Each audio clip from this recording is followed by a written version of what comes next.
Bueno, creo que los que estuvieron más o menos atentos a la situación del domingo a la noche deben haber sentido la misma sorpresa, la misma, digamos, no quiero usar la palabra indignación porque creo que la gente la gasta, pero al mismo tiempo que se sucedía un clásico de fútbol, sabiendo lo que es un clásico de fútbol en Rosario, al mismo tiempo que ocurría eso, un clásico organizado por el propio gobierno de la provincia de Santa Fe, porque prácticamente en la semana, ustedes que saben el tema de las noticias, saben que el gobierno participó de la organización del clásico, pudiendo haberlo suspendido.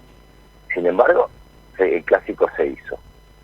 Se hizo en un horario complicado, se hizo en un horario donde ya no había circulación de gente y todo el mundo sabe lo que estaba pasando. Y al mismo tiempo, y entre tiempo, a las 10 de la noche, con prácticamente escondido, había que buscarlo en un canal de YouTube, el gobernador, muy incómodo, visiblemente incómodo, anuncia las restricciones diciendo que él no quiere restringir la educación, pero bueno, había que demostrarle, incluso usa la figura de jefe de gabinete, que me parece hasta llamativo, dice, bueno, hay que demostrarle a Buenos Aires que el problema no es la educación, pero otras jurisdicciones lo muestran con números. O sea, el gobierno dispone de los números para demostrar que el problema no está en las aulas, que los pocos casos de burbujas aisladas se dan a casos de docentes contagiados, contagian en otro lado. O sea, lo que hay que revisar en todos casos es la conducta de los adultos y no de los chicos. Y esto profundiza un problema que ya a esta altura tiene una proporción de una catástrofe social. Esta mañana escuchaba a la ex ministra Balaguer, Claudia Balaguer, hablando de que, estamos hablando de la ex ministra de Educación de la provincia de Santa Fe, que decía que la Argentina retrocede 10 años en materia de políticas socioeducativas.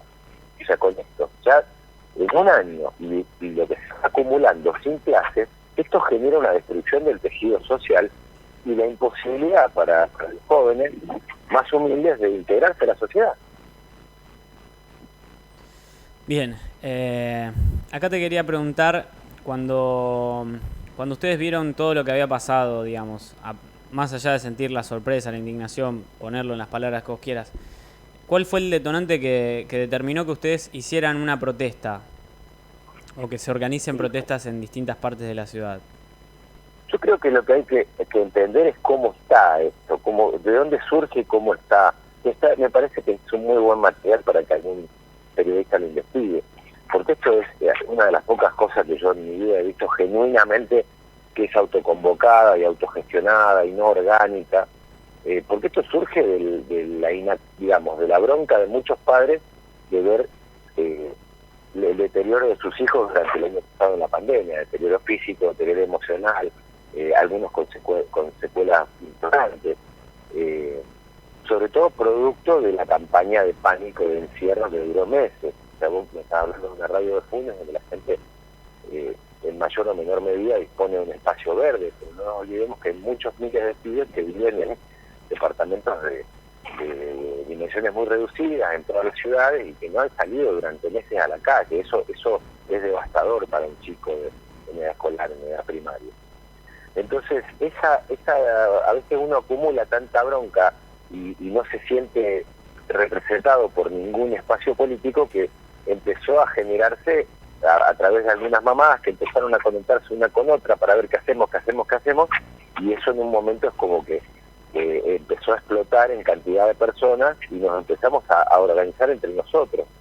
No respondemos a ningún tipo de estructura. Entonces, cuando pasa esto del domingo, ya estamos con una cierta gimnasia y enseguida en los grupos de WhatsApp, vamos, hacemos algo, se armó un flyer y salieron distintas cuestiones, como por ejemplo la de ayer, que fue bastante, hasta ahora, más numerosa y la que mayor apoyo tuvo, pero también hoy al mediodía, porque el que no podía ir ayer por la tarde, hoy al mediodía en la Gobernación, en Santa Fe y Moreno también nos estamos juntando, están convocados también por otros sectores como el gastronómico o las pymes o las canchitas de fútbol, los gimnasios, etcétera, que también son sectores que han sufrido mucho con esta gestión que se está haciendo de la pandemia, ¿no? Bien, te quería preguntar si pensabas, si ustedes esta protesta la organizaron pensando que iba a durar más de una semana la suspensión de clases. Yo, la verdad que hay una cuestión de desconfianza, que no tiene que ver mucho con la racionalidad o la racionalización que uno haga, sino que ya nos viene pasando el tema este de, bueno, una semanita, porque nadie dice, che, te voy a encerrar 3 meses. Porque creo que ahí sí la gente saldría a las calles con esos ánimos. Como es siempre una semanita, y la gente tiene tendencia a creerse las cosas. Entonces, la gente, muchos creen que va a ser una semana, pero la mayoría ya va, como el cuento del pastor, cuando ya pasó, que varias veces no se cumplieron esos plazos, y cuando uno escucha que los sectores más radicalizados, que por estar representados por algún sindicato, que está en una interna feroz, donde las dos facciones pelean por ver quién es más antisistema, a ver quién destruye más. Y uno escucha que estos sindicatos están diciendo, che, vamos por más, otra semanita. Y no estoy hablando de sindicatos de la salud, que estén representando a los médicos, a los enfermeros, a los camilleros, o a los terapistas de terapia intensiva. Estoy hablando de sindicatos docentes, que están 98% vacunados, pero están en un raíz mediático que no para seguir suspendiendo las clases, cuando las mismas bases le dicen que quieren dar clases. Entonces entendemos que esto está metido en una interna política espantosa, que tiene que ver con el área del conurbano bonaerense, y no con nuestra realidad de Santa Fe, y lo que le pedimos al gobernador es que asuma el liderazgo del área que le toca gobernar, porque nosotros no estamos en el conurbano bonaerense, no tenemos los inconvenientes. Y la verdad que, si bien existe esta cuestión de provincia versus ciudad de Buenos Aires, y lo vemos, pero no tienen por qué ser nuestros chicos a 300 kilómetros de distancia las víctimas de esa guerra. Bien, también te quería preguntar, ya dejamos bien en clara cuál es la postura en cuanto al petitorio, al gobernador. Te quería preguntar, ¿qué opinás sobre los pediatras y los docentes? O sea, sobre los docentes con este tipo de situación, digamos, que están en desacuerdo a la suspensión de la clase. Sí, lo que estamos viendo es que muchos no hablo de sindicatos, sino hablo de docentes, porque acá entra en juego otra cuestión de realmente qué representa un sindicato docente, cuántos maestros son los que lo votan, porque cuando uno habla y va hablando con uno, con otro, resulta que nadie se siente representado por el sindicato, y el docente con verdadera vocación, por supuesto, quiere desarrollar su trabajo, ve que su entramado, su tejido, su trabajo de años con los chicos se va desgranando, y ni hablar los que están, pero acá el problema es claramente distinto en cuanto a las consecuencias que traen chicos de clase media y los chicos más vulnerables. Los pibes más vulnerables, se destruye esa posibilidad que tiene de tener acceso a un oficio, a un trabajo, a la inserción social. Ya lo estamos condenando desde la edad más temprana a la exclusión, y eso el docente lo sabe. Y por otro lado, lo que me mencionabas de pediatras, supongo que debe tener que ver con un documento que al día de ayer estaba circulando, y cada vez que pasó por mis manos, teníamos más firmas de pediatras pidiéndole al gobierno que reanude las clases presenciales por los motivos médicos que genera la ausencia de las clases. O sea, lo que no se está viendo es el costo que genera, no se mide, porque lamentablemente creo que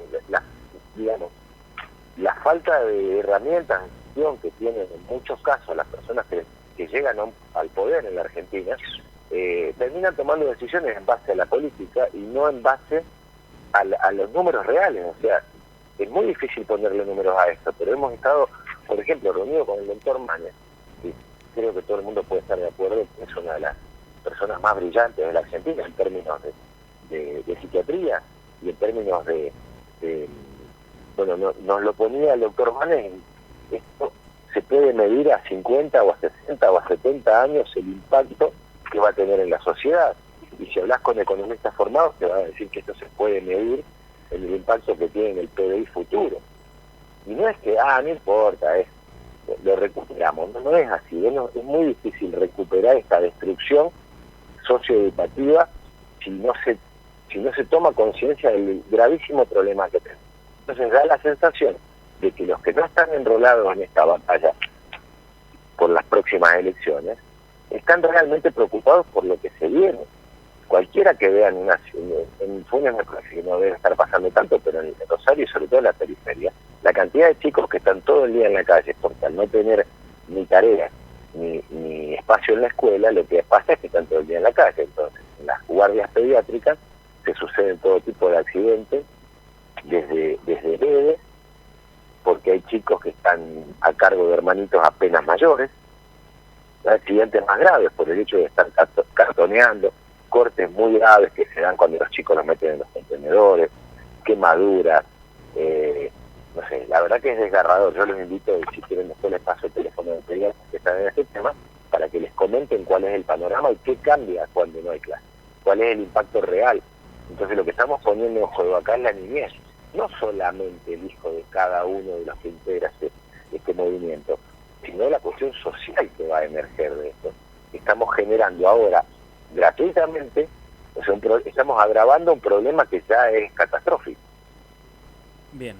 Por último, te quería preguntar sobre el apoyo de Hapkin. ¿Ustedes están contando con ese apoyo? ¿Lo hicieron, digamos, lo capitalizaron al apoyo? ¿Están tratando de buscar otra solución más, otra herramienta más desde la Intendencia de la ciudad? Nosotros lo que venimos hablando desde el año pasado con Pablo Hapkin, es solicitarle tanto a la Intendencia como al Cuerpo Deliberativo, al Consejo, la declaración de esencial a la educación. Y se está, lamentablemente, vuelve a primar la ideología, se traba porque, bueno, se discute si eso no es un servicio. Pero Pablo Hapkin siempre ha demostrado ser una persona que está del lado de la educación y no del lado de la deseducación. Lo mismo nos ha pasado con todo el espacio del Frente Progresista, con todo el espacio de Juntos por el Cambio y con mucha gente del mismo peronismo que admite muchas veces off the record que la escuela es un factor de orden social. Pero bueno, es muy difícil decirlo cuando sus propios dirigentes nos están metiendo en una batalla que por ahí va en contra de esto, ¿no es cierto? Lo que sabemos es que el intendente sí ha apoyado, celebramos que haya hecho las declaraciones que hizo, pero necesitamos también que acompañe la declaración de la educación como esencial, como actividad esencial. Por lo que acá hay un sector muy conservador de los privilegios que ha logrado, que no quiere ceder un milímetro, pero la verdad es que es un sector que tiene cada vez más poder y en los últimos 40 años o más ha cosechado y ha logrado más poder, y es el sector que permanentemente está dinamitando la educación en la Argentina. Y ese sector tan conservador se opone, por ejemplo, a que se limite de alguna manera la cuestión de las huelgas que dejan a los chicos sin posibilidad de educación. Hay un caso que es patente por lo exagerado y entonces muestra qué ocurre cuando estos sectores tienen todo el poder, y tiene que ver con los colegios universitarios. O sea, están regidos por la universidad, pero son colegios secundarios, como puede ser el Politécnico, el Agrotécnico o el Superior de Comercio de Rosario. Esos colegios, desde hace años, antes de que existiera la pandemia y cuando no pensábamos que podía haber una situación de pandemia, han pasado meses sin clases. ¿Y por qué? Y bueno, porque prácticamente ahí el gremio tiene la suma de todo el poder. Tiene la dirección, tiene el sindicato, tiene los otros sindicatos y tiene el centro de estudiantes. Y todos están de acuerdo en cerrar el colegio durante mes. Y los anticuerpos, esa mayoría silenciosa, que es la que ahora integra nuestro movimiento, la gente que ahora está diciendo basta, pero durante años es de alguna manera pasiva ante estos avances. Bueno, esos sectores son los que se oponen terminantemente y que nos bombardean con notas agresivas, y parece que nosotros encarnamos a la derecha más reaccionaria, y lo único que estamos pidiendo es respetar el derecho a la educación, nada más. Y en algunos casos, algunos padres de algunos colegios enarbolan también la bandera de defender a los chicos del adoctrinamiento, que es un suceso que se repite, pero que a veces es un poquito más complejo porque tiene que ver con programas que vienen de hace tiempo y que se les enseña ya a los chicos a ver la realidad desde un solo lado. Pero nosotros no encarnamos ni a la izquierda, ni a la derecha, ni arriba, ni abajo. Lo que queremos es la voz de los padres que hasta ahora se han quedado callados. Por eso a esto no tiene dueño. Vos estás hablando conmigo, pero en este momento hay un montón de mamás saliendo por medios de todo el país, de Córdoba, de Capital Federal, ayer nos antes del CPN, Esta mañana yo hace un rato vi otra entrevista en una radio de AM de Rosario, pero somos muchos y afortunadamente cada vez más, con lo cual nos vamos rotando y esto va siendo una voz muy genuina, porque acá no hay un lineamiento que nos dicte nadie desde afuera. Así que invitamos a todos los papás y mamás que nos escuchen, que sigan a Padres por la Educación o Padres Organizados, es lo mismo, o sea, somos lo mismo. En sus redes sociales, en las que usen, en Twitter, en Facebook, en Instagram, y a su vez se transformen en agentes en su propia escuela de este cambio, o sea, decir, bueno, basta, ahora vamos a poner primero la educación. Y cuando estoy hablando de los papás, estoy hablando de papás de escuela pública, de escuela privada, de escuela de alto nivel adquisitivo o escuelas que están en emergencia social y son más un comedor que una escuela. En todos los casos lo que necesitamos es poner en marcha la educación, que es la única herramienta que tiene un pibe hoy para insertarse en la sociedad, tener trabajo y tener un futuro. Si no, está condenado a la beneficencia pública. Bueno, lo último que te quería preguntar es, horas después del anuncio del gobernador, el intendente de la ciudad pidió o habló de una recategorización de la ciudad para no recaer en la falta de presencialidad. ¿Cuál es tu opinión con respecto a esto? Y mira, incluso lo mencionó el mismo gobernador. Si escuchan el discurso o el video que está en YouTube del gobernador, lo mencionó él también. La categorización de Rosario como área de alarma tiene que ver con que muchos pacientes, dado que Rosario es un polo de salud de primer nivel a nivel país, no hay en todo el país una ciudad que tenga la salud pública que tiene Rosario. Entonces lo que genera eso es que se traen pacientes complicados de toda la provincia, del sur de la provincia de Córdoba, Entre Ríos, de 200 kilómetros alrededor, la gente se viene a atender a Rosario.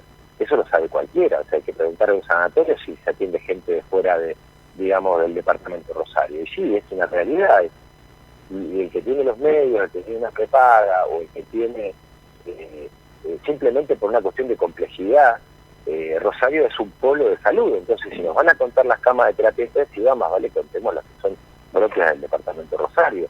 El tema de la recategorización, coincidimos totalmente, tanto con el intendente, incluso con el gobernador, que se le vio muy incómodo en esto, porque evidentemente de acuerdo a sus propias declaraciones y a todo lo que nos hemos venido comunicando con Gobernación, está a favor de las clases presenciales, siendo que está absolutamente demostrado que no es un foco de contagio. Acá la única voz, las únicas dos voces que están pidiendo que se cierren las escuelas son las de un sindicato o un sindicato y medio, pero fundamentalmente la de un sector político que está viendo en esto una batalla electoral y las víctimas, o sea, lo que no se mide es que en esta batalla estamos dejando miles y miles de pibes, como viste, inocentes. Bien, la última que me queda es preguntarte si alguna vez le pidieron audiencia al gobernador o si fueron recibidos por alguien del gobierno de la provincia. Y mira, esto nosotros lo iniciamos el año pasado. Al poquito tiempo de ir conformando los primeros grupos organizados, tuvimos acceso a reunirnos con el ex gobernador Lipschitz, y a la semana siguiente estábamos reunidos con la Cámara de Diputados, con la Comisión de Educación, y a partir de ahí se empezó a pedir insistentemente desde toda la provincia audiencia con la gobernadora, con la ministra de Educación actual y con el gobernador. Nos llevó meses. Tuvimos negativas, tuvimos algunos acercamientos, decían, no, ustedes no los atendemos porque son de tal partido. No, somos papás que tenemos este problema. Bueno, finalmente, y después de tanto insistir, logramos reunirnos con el gobernador hace meses, y hoy hay algunos canales, lamentablemente no son tan fríos como quisiéramos, pero la voluntad que expresó el gobernador Perotti es, claramente, nunca dijo otra cosa que estar 100% a favor de la presencialidad. Lamentablemente, como te decía, no hay una comunicación tan fluida como la que podemos tener con el intendente o con otras fuerzas políticas que por ahí son más fáciles de acceder porque están a golpe de teléfono y abiertos a conversar. Pero sí, los canales están tendidos y entendemos que la voluntad es esta. Por eso te repito, se le vio muy incómodo al gobernador Perotti el domingo a la noche diciendo, cierro porque me lo pide Buenos Aires. Ese fue el mensaje. Bien, perfecto. no me queda nada más en el tintero. ¿Te queda alguna cosa por agregar a la nota, Pablo? No, pedirle a todos los papás que nos escuchen que de alguna manera traten de integrarse, como organizarse en sus propias escuelas y tratar de seguir a estos grupos, porque como están abiertos y cualquiera con ganas de participar, le damos un trabajo, o sea, una tarea o ayudar en las redes sociales o ayudar, por ejemplo, en una cosa que estuvimos haciendo en esto, contactarnos con el arzobispado de Rosario y decir, bueno, a ver en qué nos podemos ayudar mutuamente. Y sabemos que hay escuelas que están en situación muy, muy complicada y con falta de elementos, entonces tratamos de dar una mano también por ahí, y hemos estado haciendo colectas para el Oprome, o sea, siempre hay cosas para hacer, pero lo que no tiene que hacer la gente es quedarse en su casa poniendo indignación, sino ponerse a trabajar. Por escuela, contactarse con los padres organizados o padres por la dirección, en Twitter, en Facebook, en Instagram, organizarse, porque es la única manera, o sea, estamos con poderes muy, muy organizados enfrente, que son los que no quieren un futuro para nuestros hijos. Entonces la única respuesta es organizarnos y aunque sea dar 10, 15 minutos por día, pero no quedarnos masticando esa bronca y pensando cómo nos vamos a ir del país, sino viendo cómo podemos mejorar las cosas nosotros mismos. Bien, bien, perfecto. Muchísimas gracias, te agradecemos y te dejamos en claro que ante cualquier situación nueva comunicativa o cualquier cosa que se presente, tienen nuestras líneas abiertas para comunicarse con nosotros, para anunciar cualquier nueva situación que se les presente o para anunciar cualquier nuevo evento que tengan planeado. Te agradecemos muchísimo la comunicación, Pablo. No, a ustedes a disposición completa, gracias a Gonzalo, a Paola y a vos. Bueno, muchísimas gracias. Así pasa.